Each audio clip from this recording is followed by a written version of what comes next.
just as we were about to land.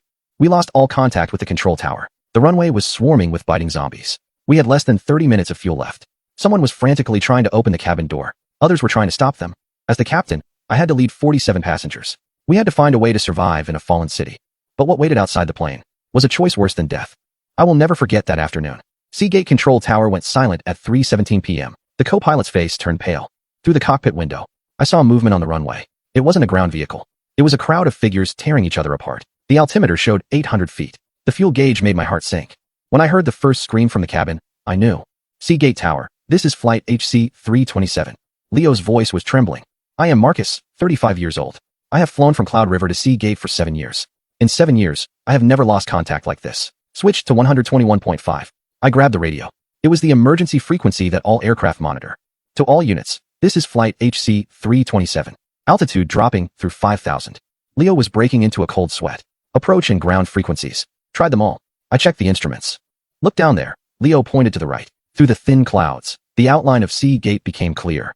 3:30 p.m. This city of 2 million people. Hardly any cars were moving on the roads. Altitude, 3,000 feet. The runway is clearly visible. Runway 25. A runway I could land on with my eyes closed. What's that? Leo's voice cracked. There are people on the runway. No, they aren't normal people. Their movements are wrong. Their posture is wrong. Altitude, 1,500 feet. Attention passengers, this is your captain. I pressed the PA button, trying to keep my voice steady. Due to a temporary communication failure on the ground, please fasten your seatbelts and fold your tray tables. Leo looked at me. Are we really landing? Not enough fuel for an alternate airport. 2.3 tons. 40 minutes of flight time at most. The nearest alternate is Blue Mountain. It takes 35 minutes just to get there. I can't think about that. Landing gear down. 3 green lights. Gear down. 3 lights. Leo's hands were shaking. Altitude, 500 feet. I saw them clearly. Their clothes were torn, their movement strange. Pouncing on the ground like beasts. Should we go around? Go around to where? Altitude, 200 feet. I must focus. The plane must land safely. The automated voice announces the altitude. The main wheels touch down. A familiar, yet strange vibration. Thrust reversers open. Braking. Speed is dropping. 100 knots, 80 knots, 60 knots. What I see outside makes my stomach turn. Human figures lie scattered across the apron. Dark red handprints on the jet bridge glass. And those moving things. They are running toward us. Turn left into E3. Obstacles on the taxiway. Luggage is scattered around an overturned shuttle. Go around it. Keep taxiing. Park at a remote stand. I've made a decision. No jet bridge. It's too dangerous. The moment I shut down the engines, the world becomes terrifyingly quiet. I take a deep breath and start the announcement. Passengers, this is Captain Marcus. I put down the mic and look at Leo. He is pale. What were those? I don't know. Claire, the purser, knocks and enters. Captain, people saw. What's happening outside? Her voice is shaking now too. Calm them down. Should I tell the truth? Tell them we are waiting for ground instructions. She nods and leaves. Leo turns on the emergency frequency receiver. He tries to pick up any signal. I stare out the window. Those things are getting closer. They are circling a Boeing 737 parked next to us. Its cabin door is open. There is blood on the stairs. Hank, the security officer, enters. Captain Marcus. It's bad. Passengers in the back want to open the door. They say staying on the plane is just waiting to die. I stand up. I'll talk to them. I walk out of the cockpit. The atmosphere in the cabin is suffocating. 47 pairs of eyes stare at me. Fear, confusion, and anger. Don't give us that official talk. What is happening out there?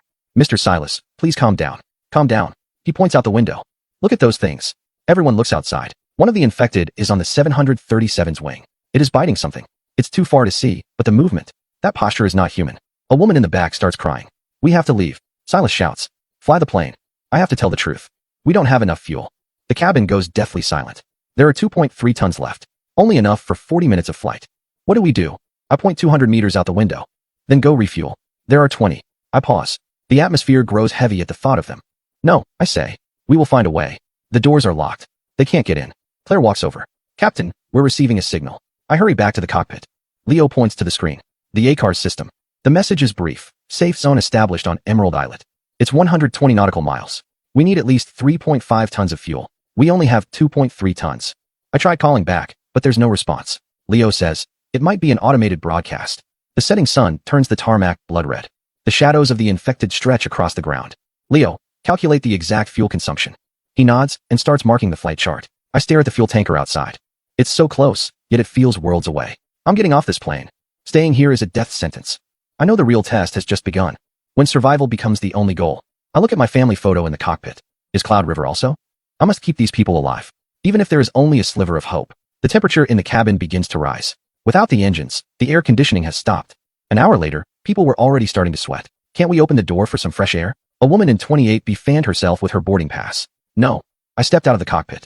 Silhouettes of the infected roamed the tarmac. Turn on the auxiliary power. I told Leo. The APU uses fuel. Run it for 10 minutes to ventilate the cabin. But I knew this was only temporary. Everyone. All eyes focused on me. First, you have all seen the situation outside. The infected are aggressive. The infected? Is it some kind of virus? I am telling the truth, but judging by their behavior. Several people gasped. Second, our fuel situation. But we received word that Emerald Islet has a safe zone. Yes, so we need to refuel. How? You just said there are over 20 of those things out there. The fuel tanker is at stand 4, 200 meters away. Hank pondered. 200 meters. Are you crazy? Do you have a better idea? Enough. I raised my voice. Now is not the time for fighting. Thinking about what? No way. I'll find a way to get everyone out. A man in black overalls raised his hand. Can I ask a question? Does the fuel tanker need a key? Good question. I looked at Leo, but he shook his head. The man continued. I'm Graham. I used to work at the airport. Ground vehicle keys are usually in 2 places. On the sun visor, or in the crew lounge. Where is the lounge? It's closer than the fuel tanker. But there's a problem. Graham rubbed his chin. Even with the key, operating a tanker requires technical skill, coupling, pressure control, flow regulation. One mistake, and things will go wrong. Can you do it? Theoretically. But I've never done it for real. At least we have a direction. There's one more problem. Suddenly, a loud thud came from outside. An infected was banging on the nearby 737's fuselage. More infected began to swarm toward the sound. Turn it off. Leo rushed into the cockpit. Seconds later, the APU stopped. The cabin became stifling again. Too late. Several infected were swarming the 737. They were trying to get through the open door. They're sensitive to sound. This is actually an opportunity. Who's going to volunteer for this suicide mission? Silas sneered. I'll go. The speaker was a young man in seat 35A. He looked under 30 and very fit. Who are you? Hunter. I'm a fitness coach. Running fast won't help, Silas said dismissively. One mistake, and it's over. It's better than waiting here to die. Who says we're waiting to die? The police and army will definitely come. Look outside. Aside from us and that 737, the airport was empty. No other planes were in sight. This is not normal. Maybe they were all canceled. Maybe the whole city is. The speaker trailed off. Panic began to spread. A woman sobbed while others searched their bags for medicine. I had to raise my voice. Wait here for a rescue that might never come, or take action. Let's vote. If you agree, I'll have Claire hand out paper and pens. 10 minutes later, the results were in. 31 votes to find a way to refuel. 16 votes to wait for rescue. We refuel and leave. Majority rules. Silas looked grim but remained silent.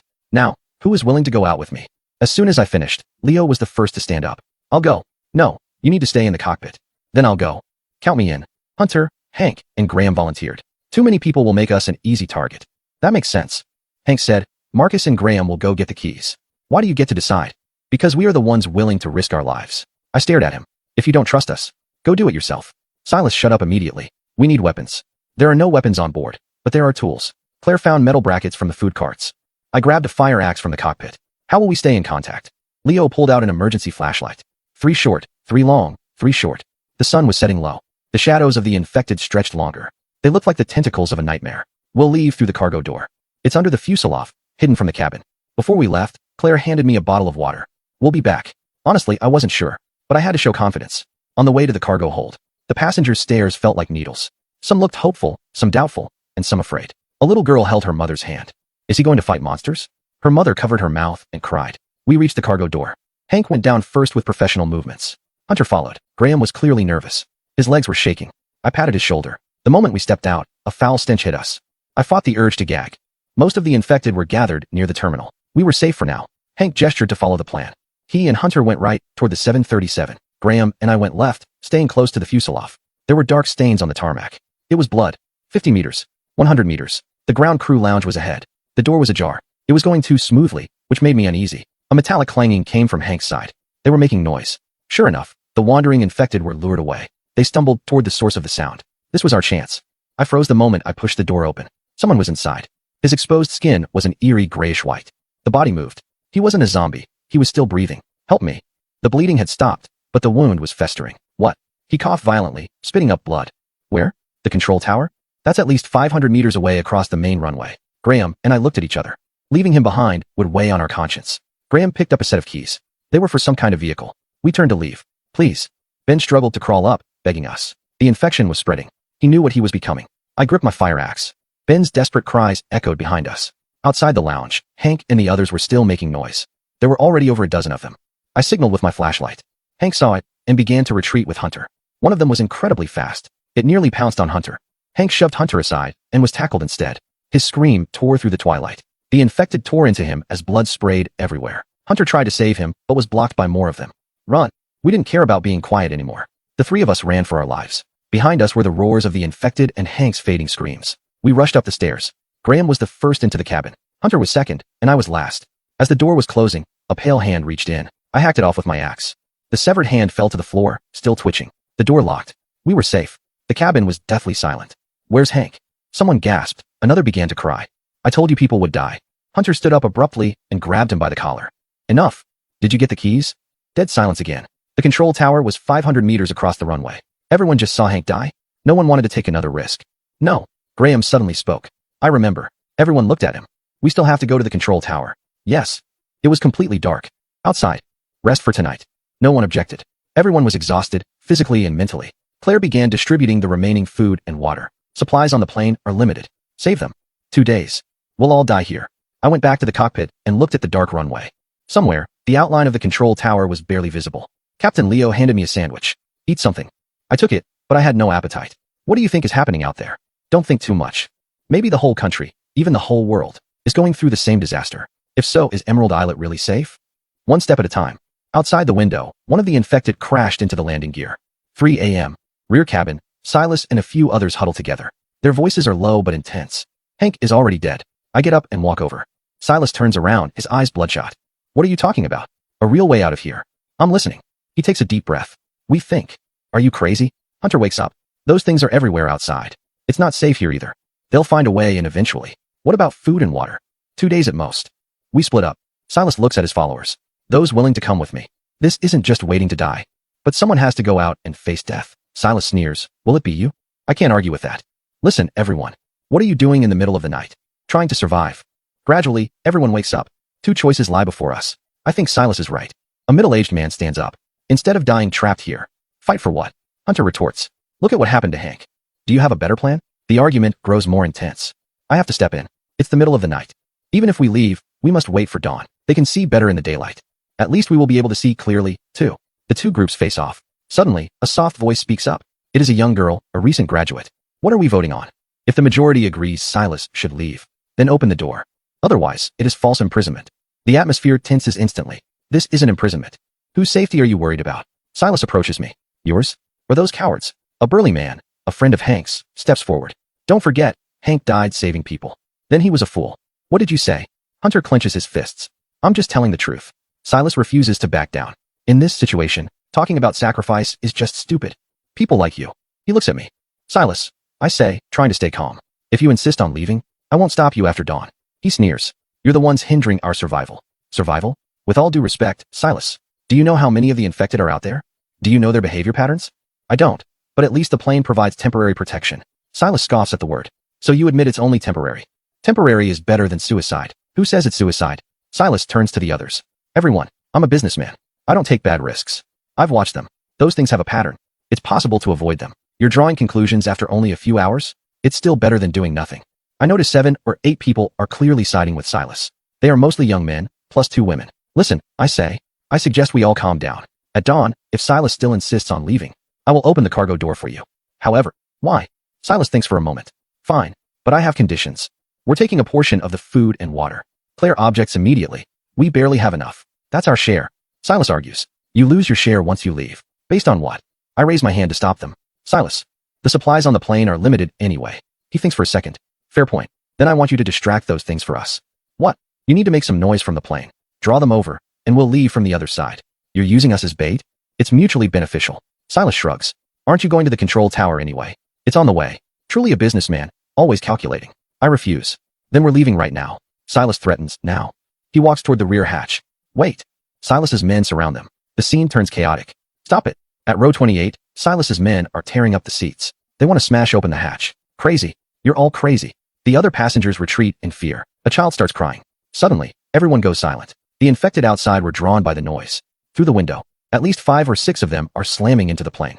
Look at what you've done. Someone breaks down crying. Silas's face turns pale too. He forces himself to stay calm. What are you afraid of? They can't get in. However, the hatch's inner lock is already loose. Was that an accident? I walk over to check. The situation is worse than I thought. The latch is deformed. It still locks. but its strength is compromised. Why should we listen to you? Because the rear hatch is about to give way. Everyone's expression changed instantly. The faint sound of metal snapping. Move. Now. No one hesitated. Everyone rushed toward the front cabin, pushing, trampling, and screaming. Evacuate in an orderly fashion. But it's useless. Panic has completely taken over. The noise grew louder. I looked back and saw a gap in the rear hatch.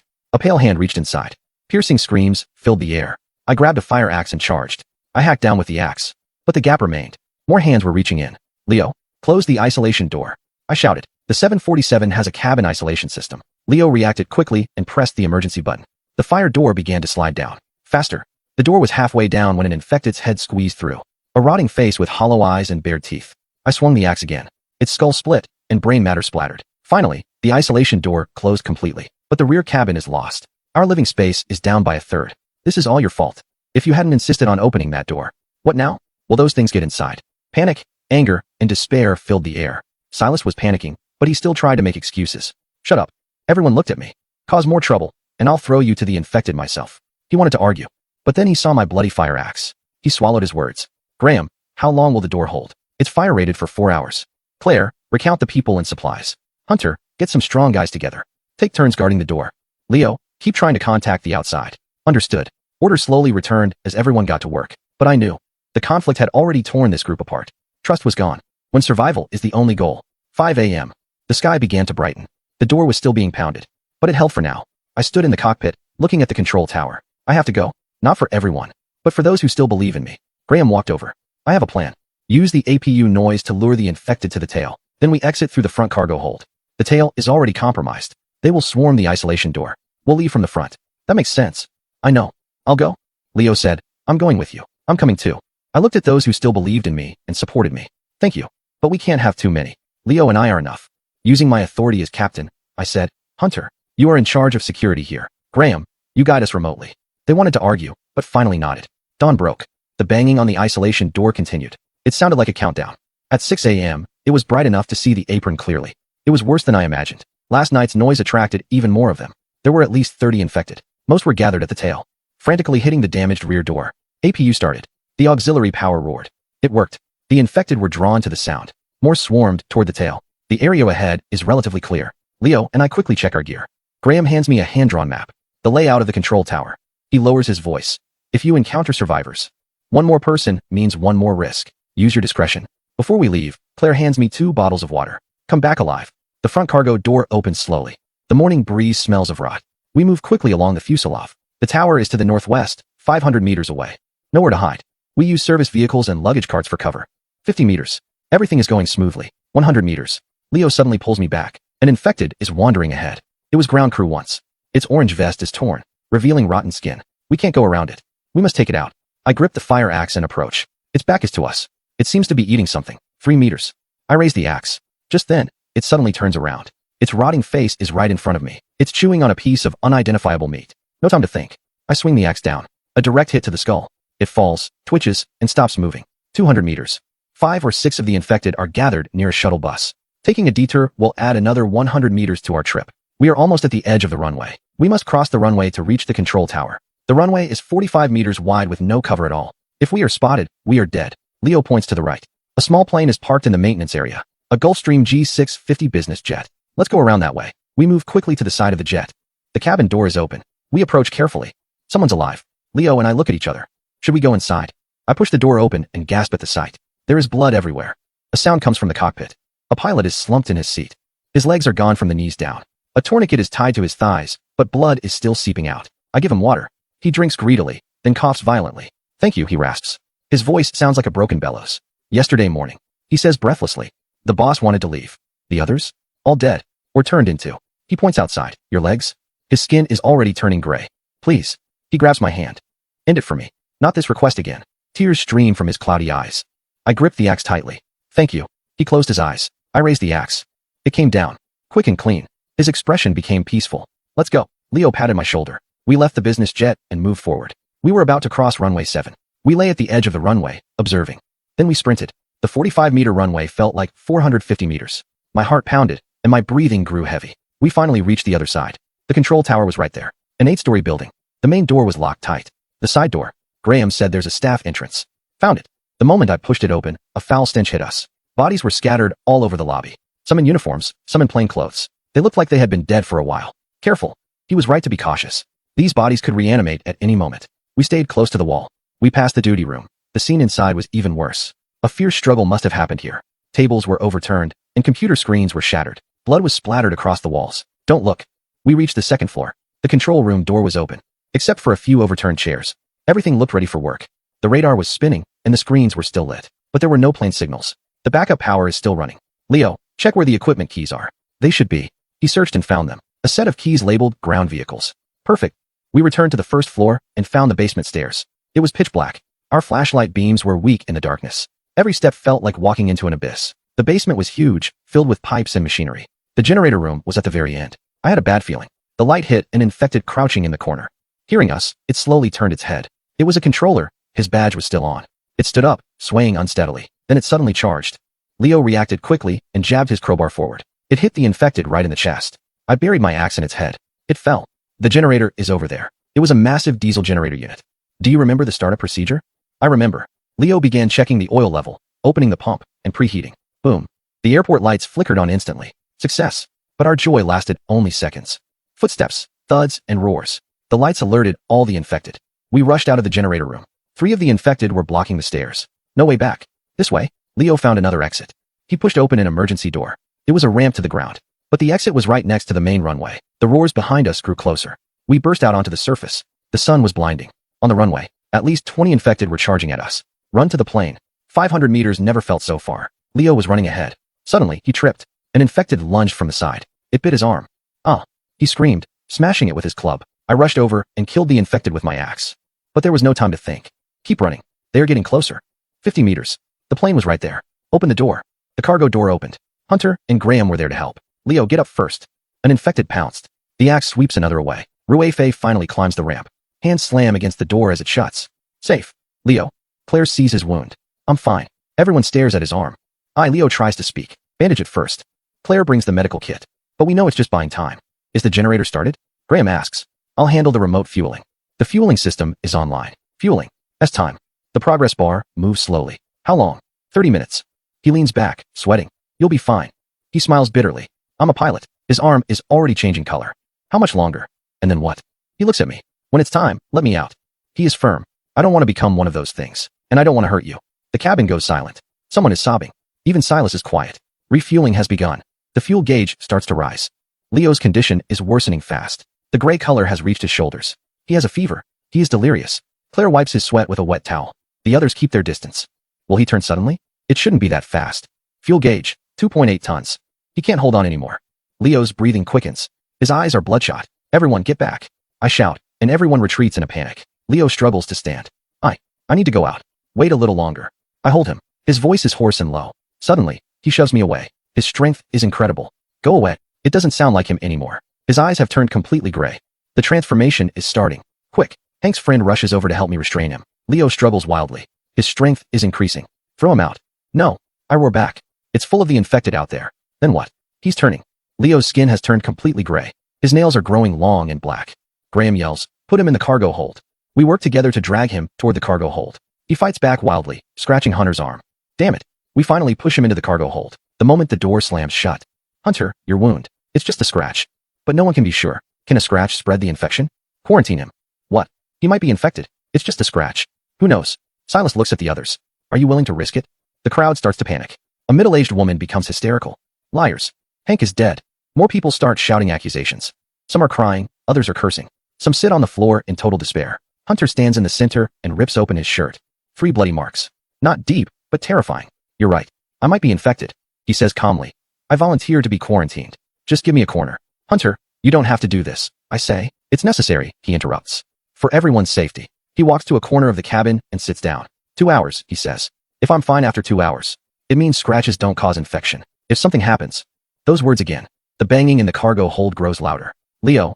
No, that thing that was once Leo is attacking the door. Will the door hold? The cargo door is reinforced. Graham says, though he doesn't sound sure. A loud crash.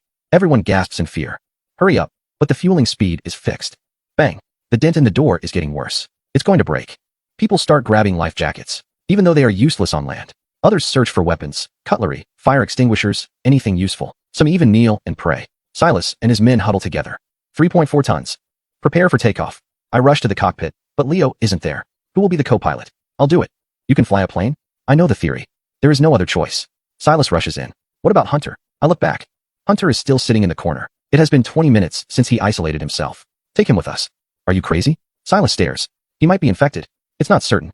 You're gambling with everyone's lives. What do you want then? Why not? I stand up and stare at him. Because we're still human. He sneers. Humanity? At a time like this? This is exactly when it matters. Either shut up or get out. Pick one. He turns purple with rage, but finally leaves the cockpit. Start the engines. Left engine starting. A familiar roar. But the banging in the cargo hold gets more frantic. Everyone sit tight. No one needs a second warning. Taxiing to the runway. The plane starts to move. Outside, the engine noise attracts the infected. They chase us wildly, but they can't catch up. Ahead, the runway is swarming with the infected. Twice as many as this morning. I say, keep accelerating. The plane jolts. Constant impacts. A scene of mangled flesh. I tell Graham. He is pale, but he keeps operating the controls. 60 knots. The cargo door is breaking. It is severely deformed. It could burst at any moment. 100 knots. Warning lights are on. Graham, pull the yoke with me. The plane struggles to lift its nose. The cargo door bursts the moment we leave the ground. Falling from 50 meters high. The landing gear. It won't retract. Graham checks. The hydraulic system is damaged. Warning lights are flashing everywhere. Low hydraulic pressure. Fuel leak. But it is still flying, taking us away from this hell. Altitude 500 feet. The city reveals itself below. Fires everywhere. Black smoke rises to the sky. The dense black dots on the streets are all infected. The entire city has fallen. Graham checks the navigation, bearing 120. Distance, 115 nautical miles. Is there enough fuel? He calculates quickly, just enough. But there is no reserve. No second chance. We must succeed on the first try. How is Hunter? She returns from checking with a troubled look. He is fine, Captain. She whispers. Silas and the others are discussing something. It doesn't look right. Marcus frowns. Altitude 3,000 feet. But the warning lights are still flashing. Can we make it to Emerald Islet? Theoretically, yes. Suddenly, the plane shakes violently. Shut down the left engine. Adjust the trim. Speed is dropping. Fuel consumption is rising. Graham turns pale. Not enough fuel. How much are we short? 10 nautical miles. At sea, that is the distance between life and death. Reduce weight. Marcus rushes out of the cockpit. Everyone listen up. Throw out all the luggage. Reduce weight. After a few seconds, everyone starts moving. Bags, backpacks, even extra clothes. Everything is thrown out through the breach in the cargo hold. Still not enough. Several men start removing the rear seats. One by one, the seats are thrown out. Still a bit short. Throw out the meal cart. The meal cart is very heavy. After it is gone, Graham finally nods. It is enough. Emerald Islet is getting closer. It looks so peaceful on the blue sea. Is it really safe there? Someone asks, but no one answers. Because no one knows the answer. Maybe it is another trap. But at least it is hope. Our altitude is dropping too fast. A single engine cannot maintain altitude. We are in a slow but steady descent. How much further? 60 nautical miles. At this descent rate, we will crash into the sea 20 miles before the island. We must restart the left engine, but it is malfunctioning. Try the restart procedure. The engine sputters and stops again. It is still not working. Still nothing. It is Hunter's voice. You are fine. The scratch has already scabbed over. 2 hours have passed. I am still myself. It might be the fuel line. Graham says it was caused by the impact. Wait, Hunter says suddenly. What if it is the fuel quality instead of the line? What? The fuel we just loaded might have impurities? That makes sense. The airport has been paralyzed for days. The fuel quality from the fuel tanker cannot be guaranteed. Switching to the backup fuel tank. The 747 has multiple fuel tanks. Switching to tank 2. The engine sputters and shakes. The left engine is back online. At least it's working. Great. Altitude stabilized at 1,800 feet. We have another problem. The landing gear won't deploy. We found the emergency manual pump. Hunter volunteers. I'll do it. It takes 700 pumps to lower the gear. This is going to be exhausting. I see the island. I see the island. Someone yells. Emerald Islet appears on the horizon. A small green dot. Emerald Control Tower. Requesting landing clearance. Could this place also be? The cabin erupts in cheers. We receive your signal. Wind 090 at 5 knots. Roger. Preparing for approach. Running on a single engine. Hydraulics failed. Please prepare emergency equipment. For 100 pumps in, we are too high. Graham says. You're right. Our glide angle is wrong. We need to circle around, but that consumes fuel. The fuel gauge is already at 0. No choice. Turning left. The plane is shaking. The damaged airframe is screaming. Fuel warning. How much is left? Less than 100 kilograms. Completed the circle at 600 feet. Aligning with the runway. Clank. Only 2 green lights. Right main gear not locked. Landing on 1 wheel. 200 feet. 100 feet. 50 feet. Brace for impact. 30 feet. 20 feet. 10 feet. Left main gear touchdown. The plane tilts violently. Right wing scrapes the ground. Sparks flying. Brakes. Reverse thrust. Only the right engine has reverse thrust. The plane spins like a top. Everyone is screaming. Tires bursting. Metal grinding. It finally stopped. Silence. Then cheers, crying, and prayers. We survived.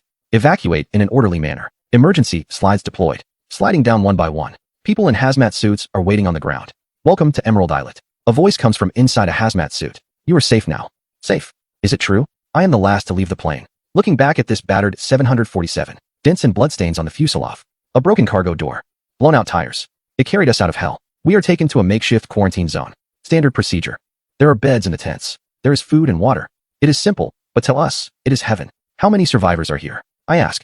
3,000 locals. And over 2,000 evacuees. The person in charge is a middle-aged woman. Her name is Elena. What about other places? We have lost contact with most cities. How did you hold out? Luck. She says the island is remote. We blocked all access points immediately. What about supplies? We hope rescue arrives by then. Silas finds me that night. I want to apologize. I was too impulsive on the plane. He lowers his head. I almost got everyone killed. It is over now. Thank you. He reaches out his hand. The next day, the observation period ends. We are assigned to a temporary living area. An abandoned resort. It has now become a refugee camp. Conditions are basic. But a roof and a bed are better than the plane. Your wound has healed. He shows his arm. Only a faint scar remains, proving the scratches aren't infectious. He hesitated. Claire, let him go. Life on the island is very orderly. Wake up at 6 a.m. Tasks are assigned. Some do repairs. Everyone has something to do. Graham became the backbone of the technical team. The island's generators and water purifiers need maintenance. Silas has also changed a lot. He organized the supply distribution team and was surprisingly fair. Captain Marcus, I need your help with something. What is it? We intercepted a distress signal. He turns on the radio. This is Cloud River.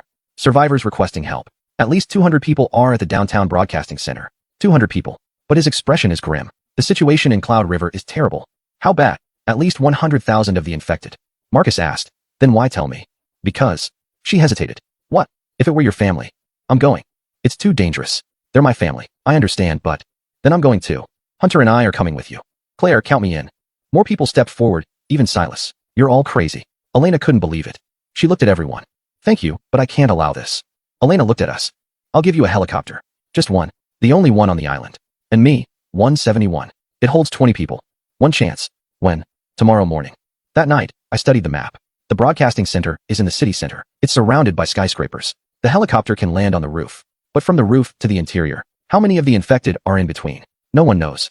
In the end, 15 people volunteered. The helicopter will hover over the roof. It will only land once it's safe. If it's not safe, immediate evacuation.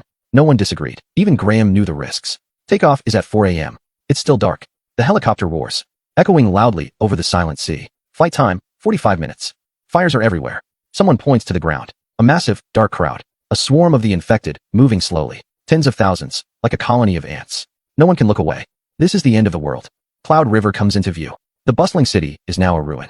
The broadcasting center is still standing. The signal light on the 30th floor is still flashing. People are alive. Prepare to land. The roof is empty. It's too easy. Scout team, move out. Hunter, take the lead. The three of them disappear into the stairwell. 5 minutes pass. 10 minutes. The radio crackles. Clear. Survivors are on the 25th floor. How many? 237 people. More than we expected. Can they get up here? How long to clear the path? 20 minutes. The helicopter hovers. 15 minutes later, the first group appears. The elderly and children. Women. Then I saw my wife and daughter. They were thin and haggard, but alive. Daddy. My daughter ran into my arms. My wife was crying. I was crying too. Get on. People board in groups. 50 people. 100 people. 150 people. Overloaded. We can't take any more. But over 30 people are still left. You go first, Hunter said. We'll stay. Come back for us next time. Hunter, hurry. The infected are coming up. Roars echo from the stairwell. They found us. Take off. The helicopter begins to rise. I look down at the rooftop. Hunter and the others build a defense with furniture, blocking the stairs with anything they can find. The infected burst out. Hunter grabs an iron rod. Claire is by his side. And the others. They are fighting. Tobias time. The helicopter flies higher and higher. The figures on the roof grow smaller. One last look. Hunter is still standing. On the way back to Emerald Islet. The cabin is packed with people. 237 survivors. Crammed into a space meant for 20 people. Some are standing. The air is thin. Someone starts to vomit. The pilot is drenched in sweat. 20 minutes in, the engine protests. It is running on severe overload. Hold on, I tell the aircraft. They are all so thin. There were supplies in the broadcasting center basement. If you hadn't come, the daughter says suddenly. We would have. But we all know the truth. Over 30 infected rush onto the roof. Warning. The pilot's voice changes. The right engine is smoking. Shutting down the right engine. Flying on one engine. Altitude is dropping. Cloud River, throw out any heavy gear. Not much left to throw. Everyone, don't move. If the center of gravity shifts, we will lose control. 10 minutes. The longest 10 minutes in history. I finally see the island. Emergency landing. No time for a standard approach. Everyone, brace for impact. A hard landing. The landing gear can't take it. It snaps right off. Sparks, smoke, and the screech of metal. skidding for 200 meters before stopping. But we survived. The cabin door opens. People scramble out. Medical staff rush over. Stretchers, oxygen tanks, and first aid kits. Our legs are too weak to stand. Hunter and the others. The word hero feels too heavy. A bonfire party that night. To remember those who didn't make it. Little Jean, Hank, and Leo. Silas approaches me with a glass. To them, we clink glasses. The liquor is strong. It burns my throat. I look at the starry sky. A night sky with no light pollution. When will it happen? Maybe next year. He says suddenly. My daughter runs over. Dad, tell us the story of the plane. A group of kids gather around. They are full of curiosity. Maybe this is hope. The next generation. Those who grow up among the ruins. Once upon a time, there was a plane. 3 months later, life on Emerald Islet has settled into a routine. I have become the only pilot on the island. That helicopter is completely scrapped. Without spare parts, the 747 is just a pile of scrap metal. But we are building, using parts from the planes. Graham and the others built wind turbines. Using cabin seats. They built frames for greenhouses. Everything is being recycled for a new use. My wife helps at the clinic. Doctors are rare on the island. Anyone with medical knowledge is precious. My daughter attends the temporary school. Yes, we even built a school. History class is interesting. She says they learn about the world before the virus. Silas is now a member of the steering committee. He handles supplies and external communications. The disaster stripped away his mask, revealing who he truly is. He found me. There are faint voices on the radio. Survivors everywhere are looking for others. We contacted a base in Seacoast City yesterday. They are in a similar situation, waiting for the right moment. There are over 5,000 people on the island now. Supplies are running out fast. We can only last until winter. We must find new resources and cut back. Someone suggested fishing, but the boats need fuel. Then we will build sailboats. We debated over who could build them, and what to build them with. The answer, the aluminum skin from the planes. We'll know once we try. Graham led the design. A month later, the first aeroskiff was launched. It was ugly, but it could float. Floating is enough. Soon, we had a small fleet. For fishing, transport, and patrols. Emerald Islet became a sea fortress. One morning, a sentry reported an approaching ship. Everyone became tense. It was a battered fishing boat. Someone on board was waving a white flag. They were seeking shelter. There were over 20 people on board. They traveled north from Fuzhou. From Fuzhou to here is 500 kilometers by sea. They spent 2 months on that broken boat. Many islands along the coast still have people. Good news. Humanity is not extinct. We took them in. Every survivor is precious. That autumn, bigger news arrived. The capital is still there. A clear radio signal.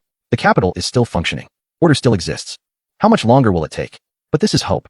Winter arrived. The sea began to freeze. Our first winter of the apocalypse on the island. Supplies became very tight. Daily rations were cut to the minimum. Silas even donated all his rations.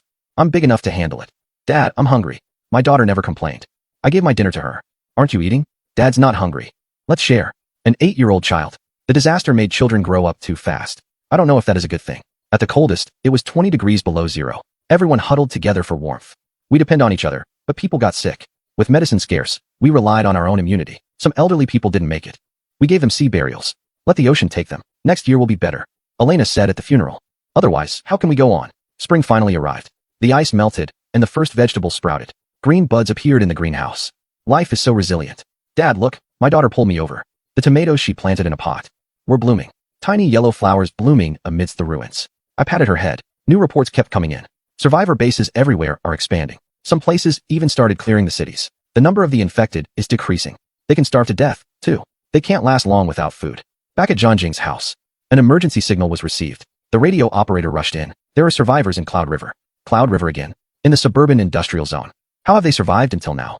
But they are almost out of supplies. We must save them, but how? There are no planes left. Build a raft, someone suggested. They would just sink. I have a plan, Graham said suddenly. Everyone looked at him. An improvised hot air balloon. Use parachute material for the envelope. It was a crazy idea. 3 days and nights of nonstop work. The balloon was finished. It was crude, but it could fly. I'll go, I volunteered. It's too dangerous. My wife held me back. Someone has to go. Finally, I set off with 2 other volunteers. The balloon slowly rose into the air. People all over the island were waving below. The wind is in our favor. Heading toward the mainland. I saw the ruins of the city on land. Looking down from high above. The former civilization is even more haunting. Now, only wreckage remains. The industrial area in the west. I found a factory.